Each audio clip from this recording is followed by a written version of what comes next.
अस्सलामुअलैकुम। मेरा नाम है मबरूज़ जमान चौधरी। उम्मीद करता हूँ आप सब खैरियत से होंगे।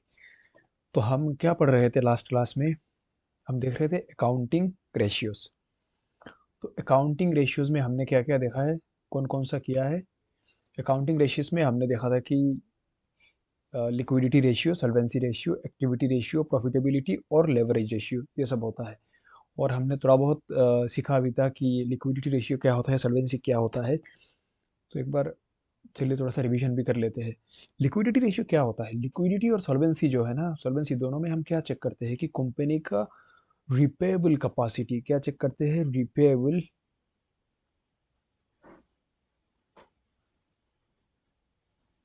कैपेसिटी। इसका मतलब क्या है? इसका मतलब है कि कंपनी जो पैसा देने वाला है, कंपनी को जो पैसा देना है, क्या वो जिस टाइम पे ज़रूरत है उस टाइम पे दे पाएगा कंपनी? यही चेक करते हैं। तो ये जो है ना लिक्विडिटी, लिक्विडिटी होता है, ये भी रिपेएबल कैपेसिटी चेक करता है और सॉल्वेंसी भी यही चेक करता है। दोनों में क्या फ़र्क है? बस यही फ़र्क है कि लिक्विडिटी जो शॉर्ट टर्म है ना, शॉर्ट टर्म वाला, और ये लॉन्ग टर्म वाला चेक करता है। लॉन्ग टर्म कि शॉर्ट टर्म मतलब विद इन 12 मंथ अगर कंपनी को कोई पैसा देने देना है बाहर वालों को, क्या वो दे पाएगा? क्या उसका कैपेसिटी है? और सॉल्वेंसी वही चीज़ अगर 1 साल बाद, 2 साल बाद, 3 साल बाद अगर देना है कोई पैसा, तो क्या कंपनी दे पाएगा? कंपनी के पास क्या वो पैसा है? और activity ratio, profitability ratio, activity ratio में क्या है कि कंपनी जो चल रहा है, अभी चल रहा है, तो उसका वर्किंग कैपिटल कितना है, कौन कौन सा है, वो देखेंगे प्रॉफिटेबिलिटी रेशियो में। ये जो है प्रॉफिटेबिलिटी, इसमें अलग अलग की जो ऑपरेटिंग प्रॉफिट है, नेट प्रॉफिट है, ग्रॉस प्रॉफिट है, वो सबका हम रेशियो चेक करते हैं। तो चलिए, कितना हो गया था? ये करंट रेशियो हमने देखा था, करंट रेशियो का फॉर्मूला भी हमने देखा है, लिक्विड रेशियो का भी फॉर्मूला देखा है, एब्सोल्यूट लिक्विड रेशियो का भी फॉर्मूला हमने देखा था। और मैंने ये बताया था कि बैंक जो है, बैंक ओवरड्राफ्ट, ये हम बात कर रहे थे किस चीज़ की? ओवरड्राफ्ट की।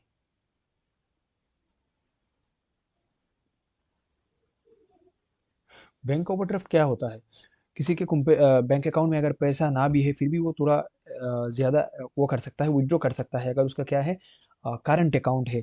या तो कभी कभार विड्रॉयल फैसिलिटी नॉर्मल, जैसे कि क्रेडिट कार्ड में है ना, तो वो ओवरड्राफ्ट वगैरह जो है, ये समझिए क्रेडिट टाइप का होता है। वो अगर टेम्पररी कहते हैं उसे, कब? जब उसका वो शॉर्ट टर्म के लिए होता है, लगभग 45 डेज ऐसा ही रहता है, मैक्सिमम अप टू 45 डेज के लिए होता है। और जो परमानेंट होता है ना, ये कहते हैं कि ये परमानेंट एग्रीमेंट वाला।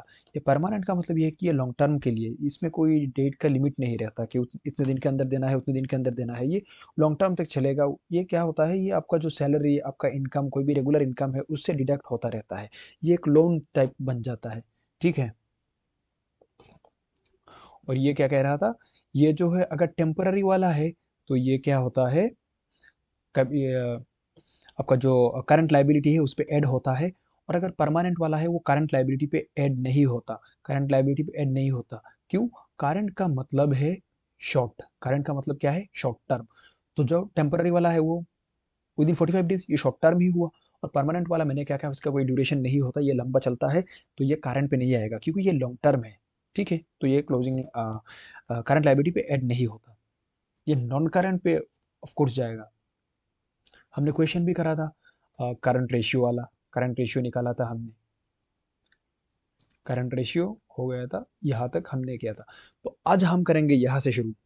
कहाँ से? Quick ratio. मैंने पहले लिख लिया है, कुछ नोट्स बना लिया है, क्योंकि मैंने देखा है अब टाइम मिल गया था, इसलिए मैंने पहले बना लिया है।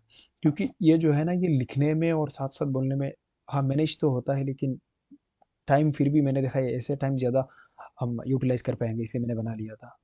कभी कभार टाइम नहीं मिलता है, नहीं बना पाते हैं। अब टाइम मिल गया था, इसलिए मैंने पहले ये लिख लिया, ताकि आपका भी टाइम सेव हो जाए और मेरा भी। तो क्विक रेशियो जो है, क्विक रेशियो हमने देखा है, क्विक रेशियो ये कौन सा है? क्विक रेशियो ये लिक्विडिटी का एक रेशियो है। लिक्विड जो लिक्विडिटी रेशियो निकालते हैं ना, सॉल्वेंसी, पहला आता है लिक्विडिटी, लिक्विडिटी का एक रेशियो है। इसे क्या कहते हैं? इसका नाम क्विक रेशियो भी है, लिक्विड रेशियो भी है, और किस नाम से जानते हैं? एसिड टेस्ट रेशियो से भी जानते हैं हम। तो यहाँ पे इसका फॉर्मूला क्या है? सबसे इंपॉर्टेंट जो है फॉर्मूला, फॉर्मूला है लिक्विड एसेट, क्या है? Liquid asset divided by current liabilities. तो करंट लायबिलिटीज हमने पहले भी देख लिया था कि करंट लायबिलिटीज क्या क्या है। अब देखिए कि लिक्विड एसेट, हमने करंट एसेट तो पहले देखा है कि करंट एसेट क्या होता है। अब यहाँ पे हम निकालेंगे लिक्विड एसेट। लिक्विड एसेट कैसे निकालते हैं? बहुत सिंपल है। ये देखिए, ये हुआ अपना करंट एसेट। जो भी करंट एसेट है, आपको निकालना आता है ना करंट एसेट कैसे निकालते हैं? करंट एसेट से अगर आप माइनस कर देंगे इन्वेंटरी, जिसको हम स्टॉक से भी जानते हैं, स्टॉक स्टॉक भी कहते हैं, इन्वेंटरी कहिए या स्टॉक कहिए, स्टॉक, और माइनस कर देते हैं क्या, मैंने कहा था कि प्रीपेड अगर कोई एक्सपेंसेस है, प्रीपेड एक्सपेंस आपने एक्सपेंस कर लिया जो कि फ्यूचर के लिए, तो आपका एक टाइप का एसेट बन जाता है। तो ये क्या है, इसे भी माइनस करेंगे। और एडवांस टैक्स, जो टैक्स इन फ्यूचर ड्यू होगा लेकिन आपने अभी दे दिया है, तो आपके लिए एसेट बन जाता है, इसे भी हम क्या करेंगे, माइनस करेंगे। यही तीन चीज बहुत ध्यान से याद रखिए, इन्वेंटरी, प्रीपेड और एडवांस टैक्स, प्रीपेड एक्सपेंस। ठीक है, तो क्वेश्चन करेंगे, आपको बहुत सही से आ जाएगा। देखिए ये वाला क्वेश्चन जो है ना, लास्ट हमने जब करंट रेशियो निकाला था, तो वही क्वेश्चन है। इस पे मैंने खाली क्या किया है, दो तीन आइटम और ऐड कर दिया है। कौन कौन सा? ये प्रीपेड वाला, बैंक और मार्केटेबल सिक्योरिटीज। क्यों ऐड किया है? क्योंकि ये जो क्वेश्चन है ना, इसमें हम जब करंट लायबिलिटी निकालेंगे तो उसमें एक दो चीज ऐड होगा, और इससे आपका जो डाउट है और भी क्लियर हो जाएगा। ठीक है, इसलिए मैंने ये आइटम्स ऐड किया है। तो देखिए यहाँ से अगर हम सबसे पहले क्या निकालेंगे, अब चाहे तो यहाँ से डायरेक्टली करंट ये लिक्विड एसेट निकाल सकते हैं, काउंट कर सकते हैं, या तो आप क्या कर सकते हैं, सबसे पहले करंट एसेट निकाल सकते हैं और करंट एसेट से फिर माइनस कर दीजिए stock, prepaid expense, advance tax. देखिए मैं दोनों तरीके से बताऊंगा ताकि आपको सही से समझ में आए। अगर शॉर्ट में करना चाहेंगे तो देखिए, लिक्विड एसेट क्या कहता है, लिक्विड एसेट तो करंट एसेट ही है, लेकिन उसमें से खाली दो तीन आइटम क्या करना होता है, माइनस करना होता है। तो हम क्या करते हैं, डायरेक्टली ये आइटम लेंगे ही नहीं पहले, तो हमें फिर माइनस भी नहीं करना पड़ेगा। तो यहाँ पे देखिए ये इन तीनों चीज को छोड़ के हम बाकी सब जितना भी एसेट है सबको लेंगे, यानी शॉर्ट टर्म वाला। देखते हैं चलिए, तो हम क्या क्या लेंगे। तो सबसे पहले हमारे पास, बताइए क्या इन्वेंट्री आएगा? नहीं आएगा। हम क्या ये देखिए, हम कैलकुलेट करेंगे क्विक रेशियो। क्या कैलकुलेट करेंगे? Quick ratio. मैं शॉर्ट लिख रहा हूँ, ठीक है। क्विक रेशियो का अलग नाम है ना, लिक्विड रेशियो और क्या है, एसिड टेस्ट रेशियो। मैं क्विक रेशियो ही लिख रहा हूँ।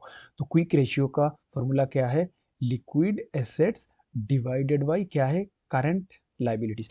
अब लिक्विड एसेट में क्या क्या आएगा, देखिए, एक तो हमें पता है कि लिक्विड एसेट का जो मीनिंग है वो क्या है, करंट एसेट से माइनस करते हैं। क्या क्या माइनस करते हैं, करंट एसेट से माइनस करते हैं इन्वेंट्री, फिर माइनस कर देते हैं कोई प्रीपेड एक्सपेंस है तो, और क्या माइनस कर देते हैं, कोई एडवांस टैक्स है तो। हम क्या करेंगे, हम डायरेक्ट कैलकुलेट कर लेते हैं लिक्विड एसेट। तो ये बताइए कि इन्वेंट्री आएगा जब लिक्विड एसेट कैलकुलेट करेंगे? नहीं आएगा। डेटर आएगा? ऑफ कोर्स ये आएगा। कैश आएगा? ऑफ कोर्स आएगा। क्रेडिटर तो लाइबिलिटी है, नहीं आएगा। बिल्स रिसीवेबल क्या आएगा? ऑफ कोर्स आएगा। बिल्स पेएबल, ये लाइबिलिटी है। एडवांस टैक्स आएगा? नहीं आएगा। मैंने कहा था लिक्विड एसेट पे एडवांस टैक्स नहीं आता। बैंक ओवरड्राफ्ट नहीं, ये लाइबिलिटी है। डिवेंचर नहीं, डिवेंचर ये क्या है, एक लॉन्ग टर्म लाइबिलिटी है। एक्रूड इंटरेस्ट, क्या ये आएगा? ऑफ कोर्स आएगा। प्रीपेड एक्सपेंसेस, हमने क्या पढ़ा था, क्या प्रीपेड एक्सपेंस लिक्विड एसेट पे आता है? नहीं आता है, ये नहीं आएगा। ये पैसा बैंक, मतलब ये बैंक अकाउंट पे है, कैश एट बैंक है, क्या ये आएगा? ऑफ कोर्स आएगा। मार्केटेबल सिक्योरिटीज, मार्केटेबल सिक्योरिटीज क्या है, ये भी आपका एसेट है, क्या ये आएगा? ऑफ कोर्स ये भी आएगा। अब चेक करते हैं इसमें, इनमें से कौन कौन सा आइटम आया है, वो सब ऐड कर लेते हैं। आप लोग भी करिए। 40,000, 40, 37, 20, 40 प्लस 37 प्लस 20, 20,000, फिर 4,000 और 50, 20।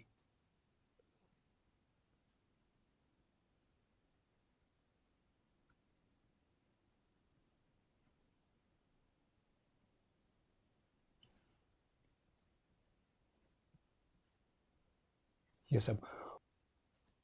अब देखते हैं करंट लाइबिलिटीज में क्या क्या आएगा। अब करंट लाइबिलिटीज में आएगा अपना creditor 48,000, bills payable 28,000, bank overdraft. देखिए बैंक ओवरड्राफ्ट मैंने क्या कहा था, अगर टेम्पररी वाला है तो आएगा, और अगर परमानेंट एग्रीमेंट वाला है तो नहीं आएगा। क्वेश्चन में अगर कुछ नहीं बताया तो आपको ये क्या लेना है, ये टेम्पररी लेना है। तो ये टेम्पररी वाला है, ये भी आएगा। डिवेंचर नहीं आएगा, क्यों नहीं आएगा, क्योंकि ये लॉन्ग टर्म है। डिवेंचर क्या है, ये लॉन्ग टर्म के लिए होता है, इसलिए डिवेंचर नहीं आएगा। ठीक है, तो यहाँ पे आइटम क्या क्या है, 40, सॉरी, क्रेडिटर का 48, बिल्स पेबल का 28, और बैंक ओवरड्राफ्ट का 4,000। यही तीन आइटम आएगा, 48, 28 और 4। 48, 28 और 4,000। अब इसे कैलकुलेट करिए, मैं कैलकुलेटर से कर लेता हूँ।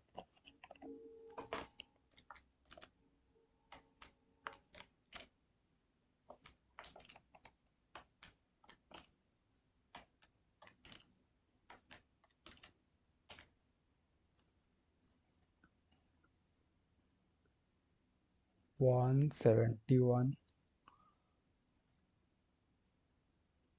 और नीचे कितना हो गया, 48 प्लस 28 प्लस 4,000, 80,000। 80,000। अब इसको क्या करिए, रेशियो में इसका जो है लोएस्ट फॉर्म में ले जाइए। यहाँ का 3 0, यहाँ का 3 0 काट दीजिए, 171/80। ये और अगर डिवाइड होता है तो और डिवाइड करिए, जितना लोएस्ट फॉर्म है इसे ले जाइए। तो फाइनली जो रेशियो आएगा, मैंने छोटा नहीं किया, यहीं पे छोड़ दिया। आ, आप लोग चाहे तो कैलकुलेट कर सकते हैं। तो ये जो है, ये क्या बन गया, क्विक रेशियो 171:80, ये बन गया क्विक रेशियो। ठीक है, तो हो गया ये वाला क्वेश्चन। हमने देखा है कि क्विक रेशियो कैसे निकालते हैं। क्विक रेशियो कहिए या लिक्विड रेशियो कहिए, या क्या नाम है, एसिड टेस्ट रेशियो। कौन कौन सा आइटम आया है, कौन कौन सा नहीं आया। अब नेक्स्ट जो है हम देखेंगे अपना तीसरा आइटम, जिसे कहते हैं एब्सोल्यूट लिक्विड रेशियो। तो एब्सोल्यूट लिक्विड रेशियो जो है ना, उसका अलग अलग नाम भी है। एब्सोल्यूट लिक्विड रेशियो का क्या क्या नाम है, एक तो इसे कैश पोजीशन रेशियो भी कहते हैं। क्या, कैश पोजीशन रेशियो। या तो पहले निकाला था 2 नंबर पे हमने क्विक रेशियो, ये होता है सुपर क्विक। हमने देखा था एसिड टेस्ट, यहाँ पे है सुपर एसिड टेस्ट रेशियो। ठीक है, और इसका फॉर्मूला क्या है कि absolute liquid ratio divided by current liabilities minus overdraft. ये देखिए, ओवरड्राफ्ट मैंने टी और पी दिया है, इसका मतलब है ओवरड्राफ्ट चाहे टेम्पररी हो या परमानेंट वाला हो, मतलब चाहे शॉर्ट टर्म के लिए हो चाहे लॉन्ग टर्म के लिए हो, कुछ भी हो, ये क्या होगा, माइनस होगा यहाँ से, जब हम एब्सोल्यूट लिक्विड रेशियो निकालते हैं। तो एब्सोल्यूट लिक्विड रेशियो क्या है, यह absolute liquid ratio, absolute liquid ratio हम, सॉरी, एब्सोल्यूट लिक्विड एसेट कैसे कैलकुलेट करते हैं। एब्सोल्यूट का मतलब क्या है, लिक्विडिटी। हमने क्या कहा था, लिक्विडिटी हम तब चेक करते हैं कि लिक्विड कंपनी का लिक्विड एसेट कितना है। लिक्विड क्या होता है, वही एसेट जो बेच के हम जल्द से जल्द पैसा, हमारे हाथ पे कैश आ सकता है, या तो बैंक पे कहीं भी हो, मतलब कैश या कैश इक्विवेलेंट हमको मिल जाएगा, कंपनी को बहुत जल्दी मिल जाएगा, उसे हम कहते हैं लिक्विड। तो कंपनी का लिक्विडिटी कितना है, वैसे ही चेक करते हैं कि कौन कौन सा एसेट है कंपनी के पास, जो बेच के कंपनी बहुत जल्दी पैसा कमा सकता है, पैसा आ सकता है कंपनी के हाथ पे। ठीक है, तो अब्सोल्यूट लिक्विड रेशियो जब कहते हैं ना, तो अब्सोल्यूट लिक्विड रेशियो का मतलब ये होता है कि इन द बेस्ट फॉर्म, मतलब देखिए कोई अगर एसेट है उसको आप बेचेंगे, उस पर थोड़ा बहुत तो टाइम लगेगा ना, कि कस्टमर ढूंढेंगे फिर वही, लेकिन कैश तो है कि कैश तो हाथ पे है ही, और बैंक बैलेंस वो भी है, बैंक पे पड़ा हुआ पैसा। और मार्केटेबल सिक्योरिटीज क्या होता है, कोई भी सिक्योरिटीज आपने समझ लीजिए कोई शेयर वगैरह वो है आपने लिया है, जो कि कभी भी आप बेच सकते हैं, जब मर्जी आप बेच देंगे, तुरंत बेच देंगे, कि अभी चाहिए 5 मिनट के अंदर बेच देंगे आप। ठीक है, तो उस पर कोई परेशानी नहीं है। तो एब्सोल्यूट लिक्विड मतलब जो कि लगभग कैश के फॉर्म में है, कैश के आसपास, कैश या तो कैश इक्विवेलेंट के फॉर्म में है लगभग, तो वही होता है एब्सोल्यूट लिक्विड। तो हम बस यही देखेंगे कि एब्सोल्यूट लिक्विड रेशियो कैसे निकालते हैं। तो चलिए वही जो क्वेश्चन हमने लास्ट में क्विक रेशियो में यूज किया था ना, उसी से ही करेंगे। मैंने देखिए क्या किया है, मैंने सिर्फ कॉपी पेस्ट करके ऐसे ही सेम क्वेश्चन लिख दिया। आप लोगों को बार बार क्वेश्चन लिखने की जरूरत है नहीं, आप लोग क्वेश्चन का नंबर दे दीजिए और उसी क्वेश्चन का रेफरेंस दे दे के आप लोग आंसर कर सकते हैं। ठीक है, वही same question last time quick ratio में हमने जो यूज किया था, वही क्वेश्चन है। तो देखिए आइटम भी वही है। अब जब क्विक रेशियो निकालते हैं, सॉरी, एब्सोल्यूट शॉर्ट फॉर्म लिख रहा हूं, absolute liquid ratio, absolute liquid ratio, इसमें फॉर्मूला क्या है, क्या देखा था हमने, इसका फॉर्मूला है absolute liquid asset divided by क्या है, करंट लायबिलिटी, जिससे ओवरड्राफ्ट ओडी, ओवरड्राफ्ट माइनस हो जाता है, चाहे टेम्पररी वाला हो चाहे परमानेंट एग्रीमेंट वाला हो, कुछ भी हो ओवरड्राफ्ट माइनस होता है कि नहीं। यस। तो यहाँ पे अगर हम देखेंगे एब्सोल्यूट लिक्विड एसेट क्या क्या है, चलिए क्वेश्चन पे देखते हैं। तो हमारे पास यह एब्सोल्यूट लिक्विड एसेट, सबसे पहले तो हमारे पास ये कैश है, कैश आएगा। और दूसरी बात क्या है, कौन सा है दूसरा आइटम, ये है बैंक, ये भी आएगा। और तीसरा क्या है, मार्केटेबल सिक्योरिटीज है, क्या है, मार्केटेबल सिक्योरिटीज। यहाँ पे हमने देखा था ना कि कैश आता है, बैंक आता है और मार्केटेबल सिक्योरिटीज, जो कि लगभग पूरा कैश के फॉर्म में ही होता है, उसे ही एब्सोल्यूट लिक्विड कहते हैं, लिक्विड एसेट। तो यहाँ पे सिर्फ कैश, बैंक और मार्केटेबल सिक्योरिटीज ही लेंगे।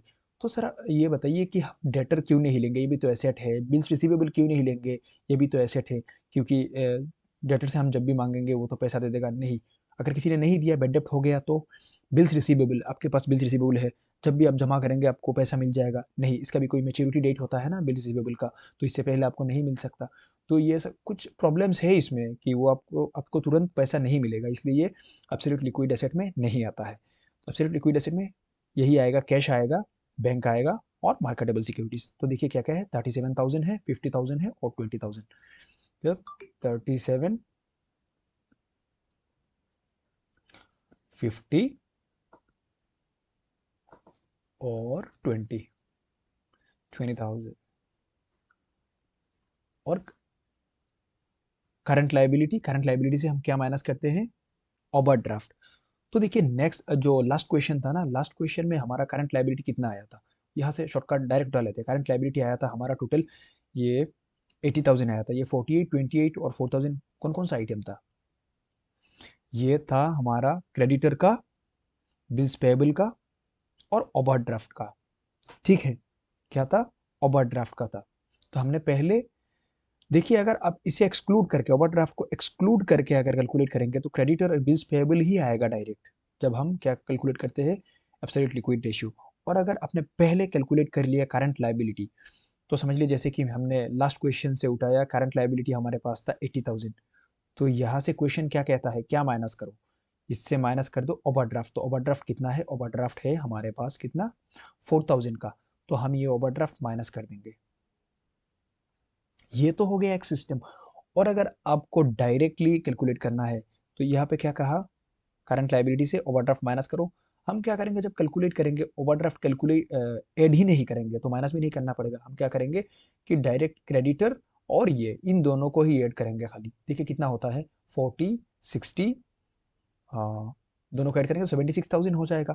और अगर करंट लायबिलिटी से माइनस करेंगे ओवरड्राफ्ट, तो भी तो यही आ रहा है ना। तो नीचे देखिए ऊपर कितना आ रहा है, 50, 80, 1,07,000, सही हो रहा है ना कैलकुलेशन। हाँ अच्छा, और ये यहाँ पे कितना, 76,000। अब इसको वही करो जो करना है, ये आप लोगों का काम है। इसे रेशियो स्मॉलेस्ट फॉर्म पे ले जाइए, इसको डिवाइड करिए, काटिए, कितना होता है स्मॉलेस्ट फॉर्म, मैं कैलकुलेट नहीं कर रहा हूँ, मैं यहीं पे रेशियो छोड़ रहा हूँ, 107:76, इसको डिवाइड करके जो स्मॉलेस्ट फॉर्म है उसी पे ले जाइए, तो आ गए। अपने कॉन्सेप्ट समझना है, यहाँ पे मैथमेटिक्स में नहीं सिखा रहा हूँ आपको, ठीक है, कैलकुलेशन आपको पता है, आपने पढ़ा है और सीखेंगे भी आगे। कैलकुलेशन आप खुद करिए, सीखिए, जिसका इसका जो प्रोसेस है, सिस्टम है, फॉर्मूला है, मैं वही सिखा रहा हूँ। तो ये हो गया होगा मेरे हिसाब से, कोई डाउट नहीं है यहाँ पे, ओके।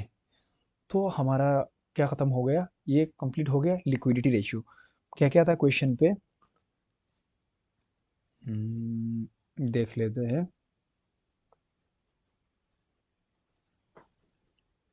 तो सबसे पहले था लिक्विडिटी रेशियो, तो हमने आज लिक्विडिटी रेशियो कंप्लीट कर लिया है, कैसे, क्योंकि हमने देखा है कि लिक्विडिटी रेशियो पे 3 आता है, 3 किस्म का। एक तो होता है करंट रेशियो, दूसरा लिक्विड रेशियो, तीसरा एब्सोल्यूट लिक्विड रेशियो। ये तीनों हमने खत्म कर लिया है। तो अब बचा है क्या? अब आता है हमारा सॉल्वेंसी रेशियो, दूसरा वाला, ये सॉल्वेंसी रेशियो। अब देखिए सॉल्वेंसी रेशियो में कौन कौन सा आइटम आता है और इसे कैलकुलेट कैसे करते हैं, थोड़ा बहुत आज कर लेते हैं, पूरा कंप्लीट तो नहीं होगा। चलो, ये आता है सॉल्वेंसी रेशियो। सॉल्वेंसी रेशियो में वैसे तो और भी है, ठीक है, ये तीनों नहीं है खाली, और दो तीन है। बेसिकली 5 होता है टोटल, 5 रहता है इस पे। जैसे कि ये टोटल एसेट्स टू डेप्ट रेशियो है ना, तो एक होता है टोटल डेप्ट टू एसेट रेशियो। तो मैंने खाली जो इम्पोर्टेंट है, मोस्ट इम्पोर्टेंट वही लिखवाया है, यही करा है। बार बार ये सभी रिपीट होता है ये वाला। एक तो होता है डेप्ट इक्विटी रेशियो, दूसरा प्रोप्रिएटरी रेशियो, और टोटल एसेट्स टू डेप्ट रेशियो। ये डेप्ट इक्विटी रेशियो क्या होता है? डेप्ट इक्विटी रेशियो ये होता है कि डेप्ट मतलब जो बाहर से पैसा मिला है। डेप्ट क्या होता है? डेप्ट होता है बाहर वालों का पैसा, आउटसाइडर्स, जो बाहर से पैसा आता है, चाहे लोन के फर्म में हो, चाहे डिवेंचर इशू करके कुछ भी हो, ये क्या होता है? ये होता है डेप्ट। ये डेप्ट होता है। और इक्विटी क्या होता है? इक्विटी होता है जो ओनर्स ने लगाया है अपने पॉकेट से, जो ओनर ने खुद लगाया है। इसका मतलब आउटर इनर कहिए या इंटरनल, मतलब ओनर्स ने, जो अंदर है, उन लोगों ने ही अपना पैसा लगाया है, उसे कहते हैं इक्विटी। तो हम इस रेशियो से क्या चेक करते हैं? डेब्ट इक्विटी रेशियो, रेशियो से यही चेक करते हैं कि बाहर वालों के अगेंस्ट में ओनर्स ने, अंदर वालों ने कितना पैसा लगाया है, वही चेक करते हैं। दूसरा आता है ये proprietary ratio. Proprietary ratio, proprietor मतलब कौन? प्रोप्रिएटर का मतलब होता है, प्रोप्रिएटर का मतलब होता है ओनर। बिजनेस कौन है? Business owner, business owner. तो हम यही चेक करते हैं बिजनेस ओनर ने एसेट्स के अगेंस्ट में कितना पैसा लगाया है, कितना पैसा बिजनेस ओनर का है। तो इससे पता चल जाता है ना कि इतना ओनर का है, उतना बाहर वालों का है। तो इससे हम बिजनेस का जो स्ट्रेंथ है ना, उसे समझ पाते हैं कि बिजनेस पे लगाया हुआ एक एक पैसा, एक एक एसेट क्या है, इसका असली मालिक जो है, जिन लोगों को हम देख रहे हैं कि वही लोग है, या बाहर वालों से पैसा भर भर के लिया है और दिखा रहे हैं कि बहुत फायदे में है। ऐसे तो नुकसान भी हो सकता है ना इन्वेस्टर्स का। तो इन्वेस्टर्स क्या करते हैं? सबसे पहले ये सभी कैलकुलेट करते हैं, चेक करते हैं। और टोटल एसेट्स टू डेप्ट रेशियो, इसमें क्या होता है? हम चेक करते हैं कि कंपनी के पास जितना एसेट्स है, उसके अगेंस्ट में डेप्ट कितना है। कि बाहर वालों से हमने देखा है कि कंपनी का जो है एसेट्स है कंपनी का 1 करोड़ रुपए का, और उसने लोन लेके रखा है 50 लाख रुपए का। अब ये बताइए कंपनी कितना मजबूत है या कमजोर है? कमजोर है भाई। क्योंकि एसेट्स अगर 1 करोड़ रुपए का है, 50 लाख का, 60 लाख का, 70 लाख का, उसने तो बाहर वालों से ही लेकर रखा है। कभी अगर डिफॉल्ट हो गया तो उसको क्या करना है? और अगर वो सिक्योर्ड लोन वगैरह है, तो उसको ये बेच के बाहर वालों को पैसा देना होगा। अगर 70 लाख, 1 करोड़ से 70 लाख के बाहर वालों को देना पड़ गया, तो इक्विटी ओनर्स को ओनर्स के लिए कितना पैसा बचा है? 30 लाख रुपए। तो वही डिसीजन ले पाता है। डिसीजन के लिए ये बहुत इंपॉर्टेंट होता है, ये सब जो है ना, छोटे छोटे रेशियोज वगैरह। ठीक है, तो आगे बढ़ते हैं, एक दो कर लेते हैं, ज़्यादा लंबा नहीं करेंगे। डेप्ट इक्विटी रेशियो, सबसे पहले सॉल्वेंसी का क्या था? सॉल्वेंसी में डेप्ट इक्विटी रेशियो आता है सबसे पहले। तो डेप्ट इक्विटी रेशियो में क्या होता है? डेप्ट इक्विटी रेशियो में हम सबसे पहले कैलकुलेट करते हैं लॉन्ग टर्म डेप्ट, चेक करते हैं उसमें लॉन्ग टर्म डेप्ट। डेप्ट क्या होता है? बाहर वालों का पैसा, चाहे लोन हो, चाहे लॉन्ग टर्म लोन, किसी भी तरह का लोन हो, वो क्या होता है? डेप्ट होता है। और लॉन्ग टर्म का मतलब at least for more than 12 months, ये सब मान के चलते हैं कि मोर देन 12 मंथ्स अगर है, हम इसे लॉन्ग टर्म ही मानते हैं। और share holders fund, share holders fund क्या है? ओनर्स का पैसा, ओनर्स ने लगाया है, ओनर्स ने जमा करके रखा है, कुछ भी है, तो उसे कहते हैं शेयर होल्डर्स फंड। तो यहाँ पे एक छोटा सा ग्लिम्स देख लीजिए। अ, क्या है? लॉन्ग टर्म डेप्ट में आपको याद रखना है कि डिवेंचर्स, मैंने पहले ही कहा था डिवेंचर्स आएगा। डिवेंचर जो कंपनीज डिवेंचर्स इशू करता है ना, इक्विटी इशू करता है।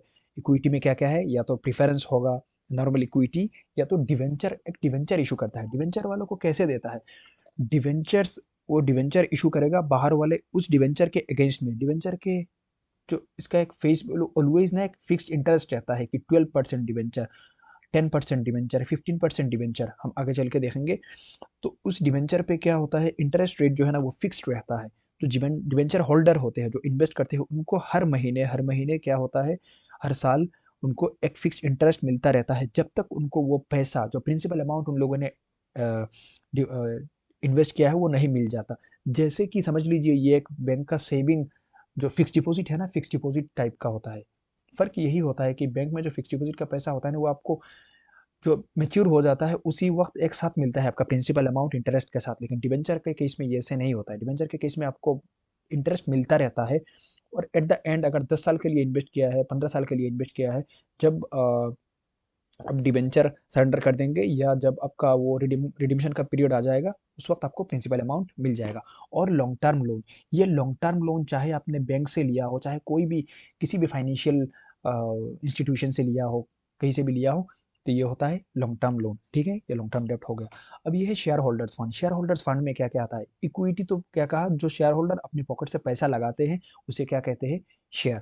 तो प्रेफरेंस ये भी एक टाइप का इक्विटी शेयर होता है। फर्क बस यही होता है कि इनके पास प्रेफरेंस शेयर होल्डर वालों को इनका इनको एक दो चीज़ में प्रेफरेंस मिल जाता है। प्रेफरेंस मतलब क्या? इंपॉर्टेंस इनको ज़्यादा देते हैं इक्विटी शेयर होल्डर से। क्योंकि जब अगर कोई प्रॉफिट है तो इक्विटी शेयर होल्डर से पहले प्रेफरेंस शेयर होल्डर को मिलेगा। और जब पैसा बाहर वालों को पैसा देने के बाद जो पैसा बचता है ना, तो वो अगर दो है, इक्विटी शेयर होल्डर है और प्रेफरेंस शेयर होल्डर है, तो पहले प्रेफरेंस शेयर होल्डर को देंगे, फिर अगर कुछ बचता है तो इक्विटी शेयर होल्डर को मिलेगा। कहने का मतलब ये है कि सबसे आखिर में इक्विटी शेयर होल्डर को ही सब कुछ मिलता है। उनको प्रॉफिट भी ज़्यादा मिलता है, और रिस्क भी सबसे ज़्यादा इक्विटी शेयर होल्डर वालों का ही होता है, ये क्योंकि ये रियल ओनर्स होते हैं। तो ये है प्रेफरेंस शेयर कैपिटल। और इसके पास रिजर्व एंड सरप्लस होता है। रिजर्व एंड सरप्लस जो कंपनी अपने प्रॉफिट से हटाकर सेव करता है कभी कभी कोई काम के लिए, कि इन फ्यूचर ये होगा वो होगा, रिजर्व बना के रख लेते हैं। तो ये भी ऐड होगा, क्योंकि ये भी तो शेयर होल्डर्स का ही पैसा है ना, उन लोगों ने ही अपने प्रॉफिट से हटा के रखा था। ये फिक्सिशियस एसेट, फिक्सिशियस एसेट को माइनस करते हैं। क्यों? फिक्सिशियस एसेट वही है कि ये एसेट जिनका है बस उनके लिए ही काम आएगा। जैसे कि आपका एचएसएलसी का सर्टिफिकेट, एचएस का सर्टिफिकेट है, कोई भी चीज़, ये देखिए आपके लिए काम आएगा, मेरे लिए कुछ नहीं है। It's just a piece of paper. आप मुझे देंगे तो मैं, अभी क्या चल रहा है, दिसंबर चल रहा है, सर्दी का मौसम है, इसको जला के अगर हम आग भी सेकेंगे ना, तो मुझे कोई फ़र्क नहीं पड़ेगा। क्यों? क्योंकि मेरे लिए कुछ भी नहीं है, इट्स ए पेपर। लेकिन आपके लिए आपका मेहनत है, आपका 10 साल 12 साल का ज़िंदगी में बहुत मेहनत किया है आपने उस सर्टिफिकेट के लिए, आपके लिए बहुत कुछ है, एसेट है। तो उसे ही कहते हैं फिक्टिशियस एसेट। जिसके नाम पे है या जिसका है उसी का ही काम आएगा, बाहर वालों का काम नहीं आएगा कभी।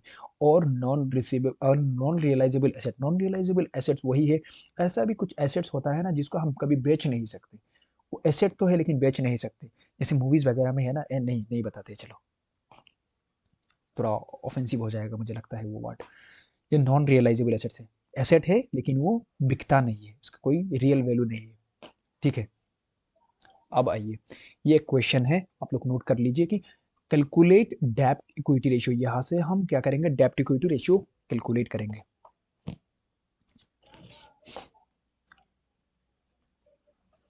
चलिए, डेप्ट इक्विटी रेशियो। तो डेप्ट इक्विटी रेशियो कैलकुलेट करने करने के लिए हमें क्या चाहिए? सबसे पहले चाहिए क्या? लॉन्ग टर्म डेप्ट चाहिए। और क्या चाहिए? हमें चाहिए share holders share holders fund. हमें चाहिए शेयर होल्डर्स फंड। ठीक है। तो यहाँ पे देखिए लॉन्ग टर्म डेप्ट में क्या क्या आता है? लॉन्ग टर्म डेप्ट में डिवेंचर आता है, और जितना भी लॉन्ग टर्म लोन्स वगैरह है वही आएगा। तो यहाँ से कौन कौन सा आइटम आएगा? यहाँ से सबसे पहले तो ये देखिए डिवेंचर, ये आएगा 3 लाख। और कोई लोन लेके रखा है कि नहीं? क्रेडिटर नहीं आएगा। क्यों? क्योंकि ये शॉर्ट टर्म है। क्रेडिटर लाइबिलिटी तो है लेकिन डेप्ट तो नहीं है, ये शॉर्ट टर्म है। और हम बस अभी डेप्ट ही देखेंगे। और कौन सा डेप्ट?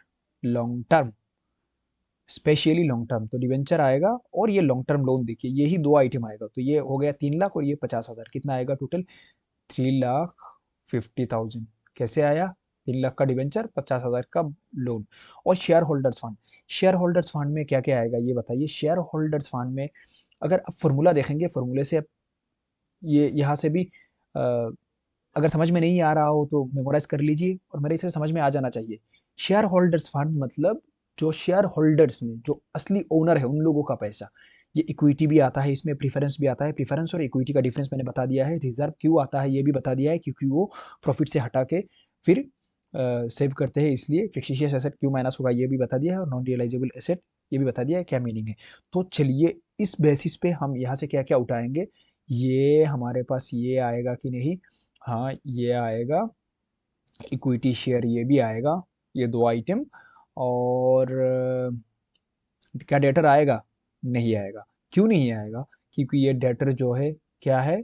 शेयर होल्डर्स का फंड नहीं है, अलग है।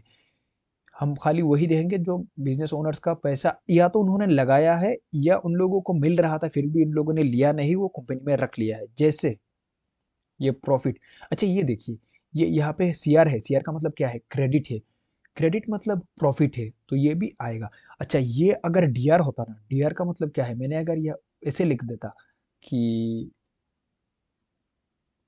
Profit and loss account, debit balance. Debit balance का मतलब क्या है पता है? डेबिट बैलेंस का मतलब होता है लॉस।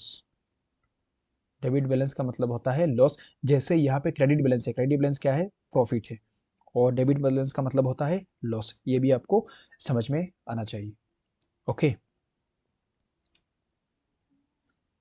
तो देखिए कितना हो गया। ये 1 लाख, 2 लाख, और ये 50,000, टोटल 3,50,000। 3,50,000 यहाँ पे आ गया शेयर होल्डर्स फंड। समझे कि नहीं? कैसे आया? इसका ब्रेकडाउन कैसे होगा?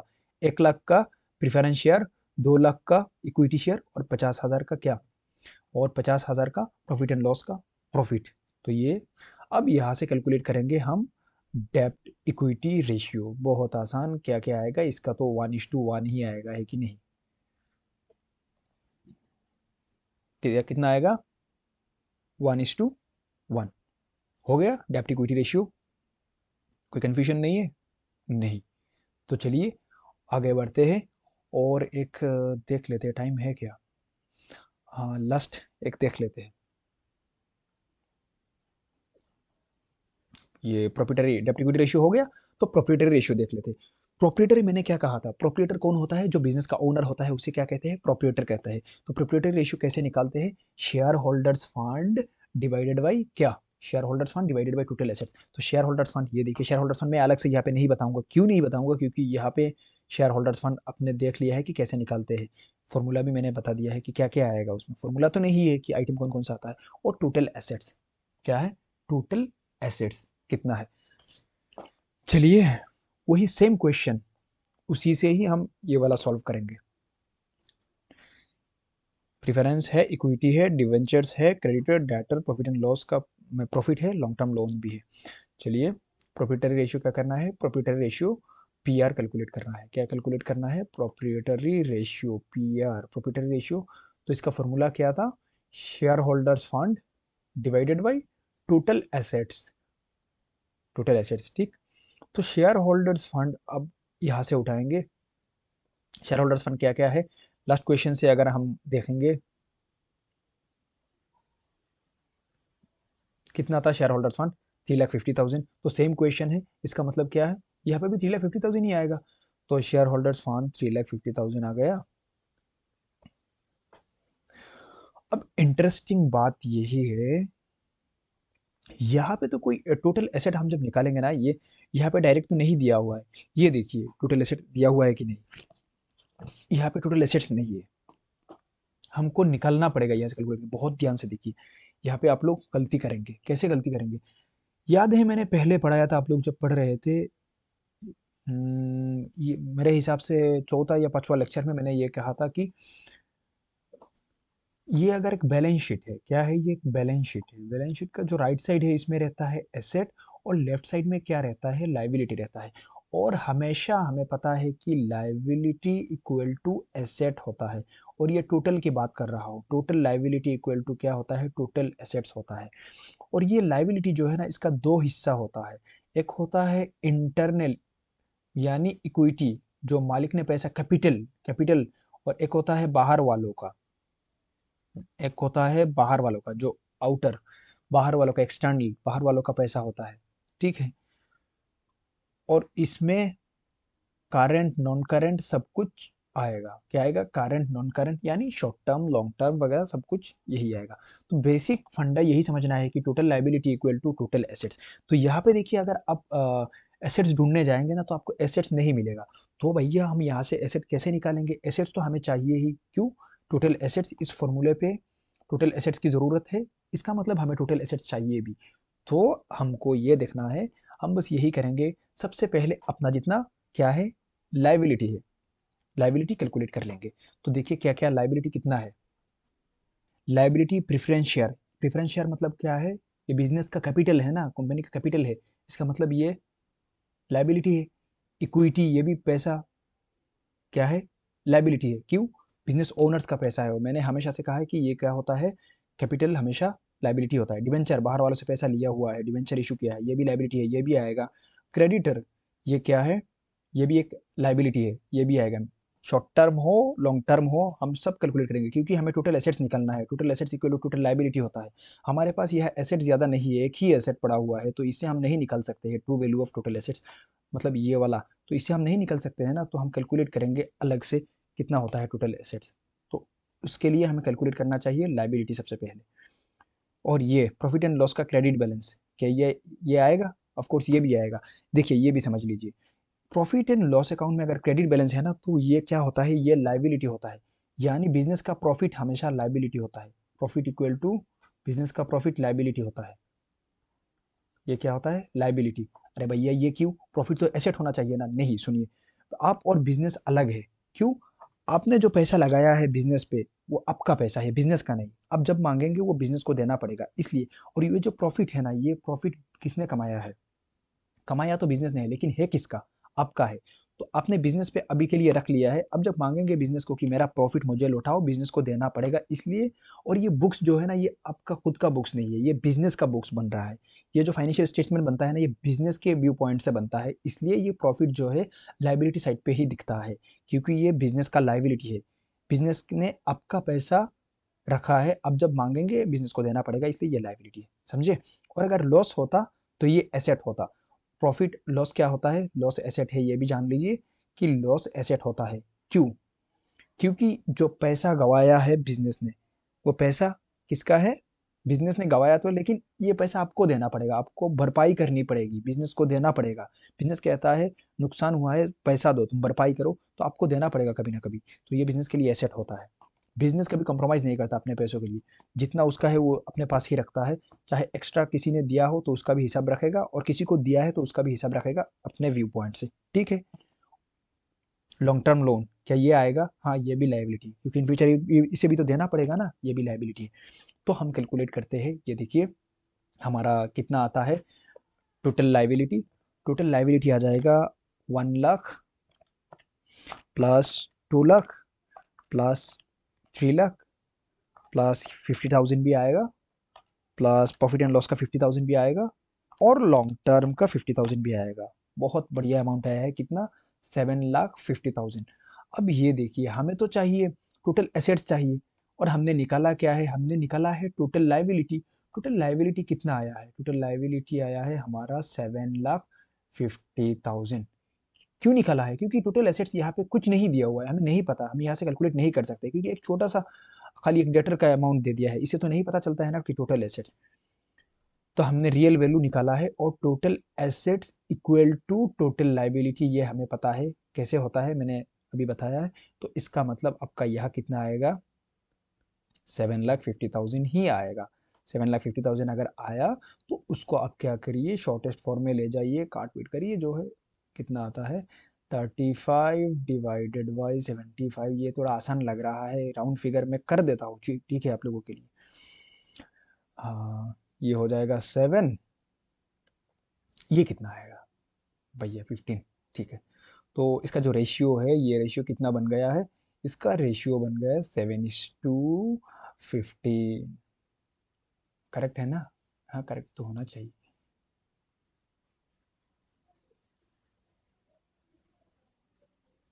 हाँ ठीक है, हो गया। तो 7:15 ये क्या आ गया, प्रोप्रिएटरी रेशियो। तो आज क्या क्या हुआ,